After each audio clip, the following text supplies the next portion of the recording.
4. I'm Heather Myers. And I'm Steve Price. In today for Carlo, Elon Musk and Twitter have reached a $44 billion deal for him to buy the company. Musk said he wanted to buy and privatize Twitter because he thinks it's not living up to its potential as a platform for free speech. SDSU business lecturer Wendy Patrick joins us now to break this deal down. First of all, Wendy, glad you're here with us on the 4. You're not going to be paid $44 billion for your appearance on our show. Close. Oh, too bad, too bad. But you know what? Elon Musk can pay that money because he has it. Yeah.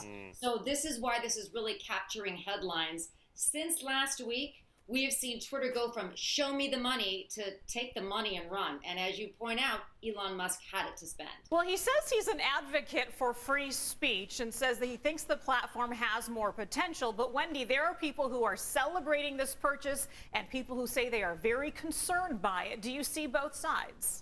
I see both sides in the sense that it is true he's a free speech advocate. I mean, he's billed himself as that for years. And that's one of the reasons he said he wanted to acquire Twitter and basically add it to his company collection, which, as we know, includes Tesla, SpaceX, and a company called The Boring Company. How ironic is that, given how interesting Elon Musk is? But this is something that really has people wondering who's going to run the show. How involved is he going to be? Who's going to determine who sees what? And this business about making sure that there are no bots, what are people going to have to show and prove or authenticate, to use his words, before they're able to use the platform? So some people have privacy concerns.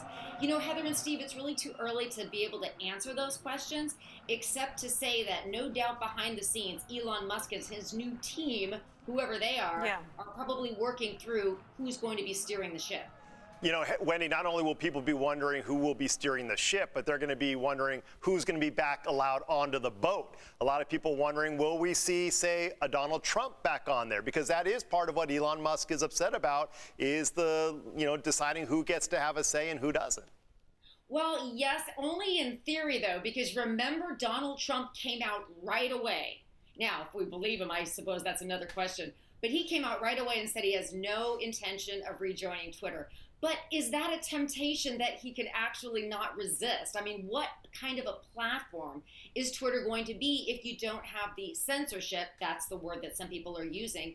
And actually the digital marketplace that Elon Musk describes it as, maybe somebody like Donald Trump will find it the kind of platform where he can, again, express his opinion. Now, obviously, there has to be content moderation. You can't just have a free-for-all and people saying or doing anything.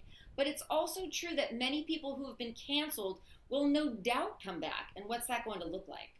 And again, President Trump saying that he wants to put more emphasis into his own platform, that Truth Social, and that he'll be joining that very shortly. He said that was another reason he won't be back on Twitter. But you're right, we will see.